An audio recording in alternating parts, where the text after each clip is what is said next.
Hello, little dreamers, and welcome to our story time.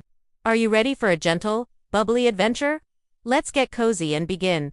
Milo was a fluffy white ragdoll cat who loved quiet afternoons on the porch. He'd curl up in a sunbeam, listen to the birds chirp, and enjoy his peaceful naps. But today, his human, Leo, was doing something very interesting. Leo was blowing soap bubbles. Tiny, shimmering circles floated through the air, and Milo watched them with sleepy curiosity. But then, something amazing happened. One of the bubbles didn't pop, it just grew bigger, and bigger, and bigger. Soon, it was a giant, shimmering sphere, floating right toward Milo's favorite napping spot. Milo's big blue eyes went wide. This wasn't a normal bubble, it was a giant, wobbly rainbow.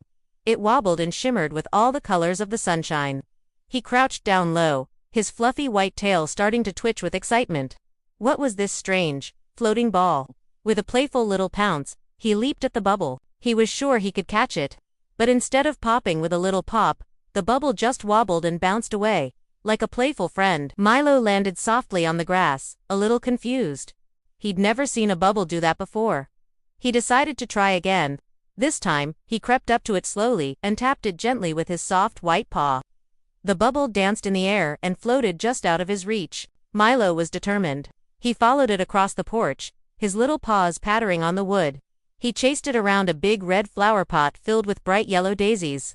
He even followed it under the old rocking chair, his whiskers tickling the wood. It was like a game of tag with a magical, floating friend. The giant bubble seemed to be having fun, too. It would dip and swirl, almost as if it was laughing. Milo chased and chased, completely forgetting about his nap. This was much more fun. Finally, after a long and joyful chase, the bubble started to drift down. It floated lower and lower, right toward Milo. He sat perfectly still, his eyes wide with wonder. The bubble floated down and landed ever so gently right on the tip of his little pink nose. And then, with a soft little pop, it was gone. All that was left was a tiny drop of cool water on his nose and the faint, sweet smell of flowers. Milo blinked his big blue eyes.